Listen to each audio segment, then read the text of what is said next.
बिस्मिल्लाहिर्रहमानिर्रहीम बिस्मिल्लाहिर्रहमानिर्रहीम।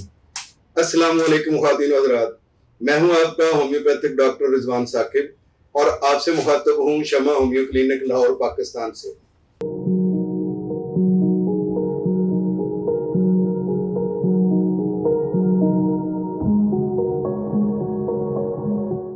ये वीडियो जो है ये खास तौर पर मर्दों के लिए है और मर्द भी वो जो कम से कम 40 साल से ऊपर के हैं। ये खास तौर पर उनमें ये मसला पैदा होता है, जिसके हवाले से मैंने आज स्पेशल उनके लिए ये वीडियो बनाई है ताकि उन लोगों को ये पता चल सके कि ये जो तकलीफ जिसके बारे में मैं जिक्र करूंगा इसका वो होम्योपैथी के जरिए से इलाज करवा सकते हैं।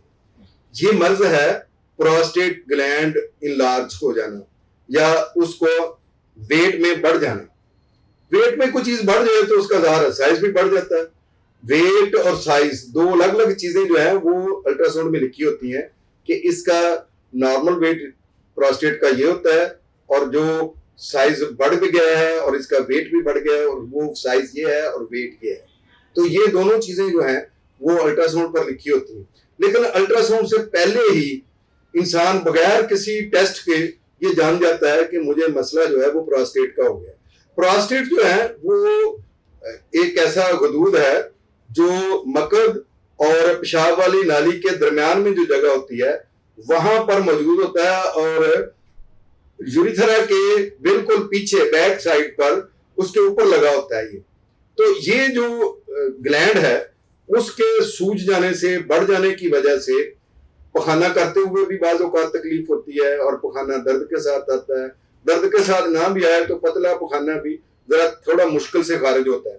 बाद लोगों में इस तरह से तकलीफ होती है क्योंकि उस साइड को मकद वाली साइड पे वो थोड़ा बढ़ गया होता है। और बाद लोगों को ये होता है कि उनका पेशाब रुक रुक कर आता है या पेशाब कतरा कतरा आता है या ये होता है कि वो पेशाब करके उठे हैं तो पेशाब थोड़ी देर बाद दोबारा आ जाता है और कुछ पेशाब जो है वो मसाने में रुका रह जाता है। इस तरह की कैफियत होती है और जब वो पेशाब जो है वो पखाने में रुका रह जाए तो उससे ये नुकसान होता है कि जाहिर है कि उसको निकल जाना चाहिए था और वो नहीं निकला है तो वहां पड़ा पड़ा जो है गुर्दों पर भी उसका बोझ होता है। फिर यूरिया क्रिएटिनिन बढ़ना शुरू हो जाती है, फिर और मुख्तलिफ किस्म के मसाइल पैदा होते हैं। यूरिनरी ट्रैक इन्फेक्शन हो जाता है, यानी गुर्दों में कोई इन्फेक्शन हो सकती है, यूरिथ्रा में हो सकती है, यूरिटर में हो सकती है, किडनी में ब्लैडर में हो सकती है, यूरिनरी ब्लैडर में। तो इस तरह की मुख्तलिफ जो है ना वो कॉम्प्लिकेशंस आ सकती हैं और जिस्म पर सूजन आ सकती है। और ये वजह जो है जो मैं आपको बता रहा हूँ कि प्रोस्टेट ग्लैंड जो बढ़ जाता है इसकी 2-3 बड़ी वजूहात। पहली वजह तो एज फैक्टर कहा जाता है, लेकिन मैं इसको नहीं मानता। एज फैक्टर से इस तरह की बीमारी का होना कोई लॉजिक नहीं है, इसलिए कि ऑस्टियोपोरोसिस जो है हड्डियों का आहिस्ता आहिस्ता जो है गुलना ये ठीक है, ये बूढ़ों का एक मर्ज हो सकता है। लेकिन प्रोस्टेट ग्लैंड जो है उसका पहले फंक्शन समझे, आपको समझ आ जाएगी। असल में टेस्टिस के अंदर जो है वो हमारे स्पर्म्स बनते हैं। तो स्पर्म जो है वो एक कतरा एक ड्रॉप जो है वो मैक्सिमम वो इतना क्वांटिटी में जो है वो एक दफा की इजैकुलेशन के लिए खारिज होते हैं। अब जो बाकी जो मवाद है तकरीबन 5 ml से 10 ml तक जो मवाद है वो सारा का सारा प्रोस्टेट की सिक्रीशन होती है जो खारिज होती है। अब ये अमल अगर महीने में 2 बार भी होता रहे तो कभी भी प्रोस्टेट जो है वो इलाज नहीं होते, कभी भी उनके अंदर इन्फेक्शन नहीं होता और कभी भी वो जो है वो ओवरवेट नहीं होते। तो इस और उसकी वजह से ये जो हमें तकालीफ होती है पेशाब की और पखाने की वो नहीं होती। तो इसका मतलब ये है कि मर्द के लिए ये जरूरी है कि वो कम से कम महीने में 2 बार जो है वो हक़ ज़ौजियत अदा करे ताकि ये मसला जो है उसके साथ पैदा ना हो। दूसरी चीज क्या है? दूसरी चीज ये है कि बच्चे जो हैं वो देखें कितना भागते दौड़ते हैं और जवान भी भागते हैं दौड़ते हैं और उनके अंदर एक चुस्ती होती है, फुर्ती होती है और वो इसकी वजह से ये है कि भागकर सीढ़ियां चढ़ना, भागकर कोई काम करना, ये चीजें या तेजी से चलना, उसकी वजह से उनका ग्लूकोज और कोलेस्ट्रॉल ज्यादा कंज्यूम होता है।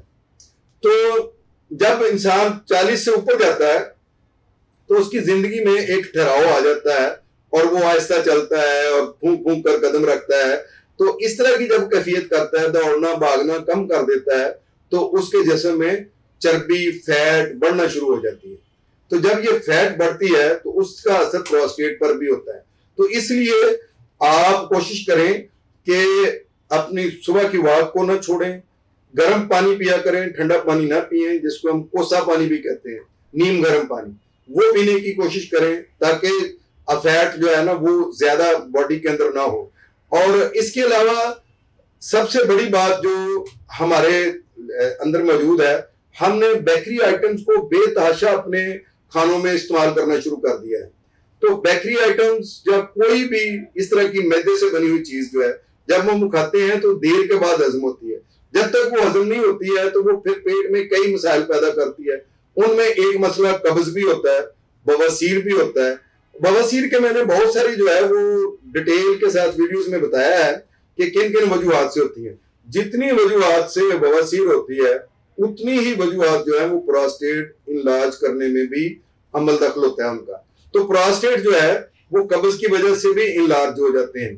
तो इसलिए कभी भी कब्ज ना होने दें। मैंने आपको बताया कि महीने में कम से कम 2 बार जो है वो के ज़ौजियत अदा करें, गर्म पानी पीने की कोशिश करें या यानी नीम गर्म पानी पिए, चावल शावल कम खाएं ताकि उससे जो है ना वो कब्ज होने का खदशा होता है। इसी तरीके से रेड मीट को कुछ कम कर दें ताकि उससे भी कब्ज होने का खदशा होता है। ये बेकरी आइटम्स, एनर्जी ड्रिंक्स, ये वो, इनको जो है ना वो खत्म करके रोजाना सुबह की वॉक को मामूल बनाएं, हल्की फुल्की एक्सरसाइज जरूर करें। जहां आप पैदल चल सकते हैं वहां आप गाड़ी का इस्तेमाल ना करें। स्मोकिंग, अल्कोहल, इन चीजों को बिल्कुल पास ना आने दें, तो इंशाल्लाह प्रोस्टेट का मसला नहीं होगा। लेकिन अगर खुदा न खास्ता आपको प्रोस्टेट का मसला हो चुका है तो आपको परेशान होने की जरूरत नहीं है। होम्योपैथी में इसका बेहतरीन इलाज मौजूद है। मैंने एक वीडियो के अंदर इसका डिटेल के साथ इलाज बताया है।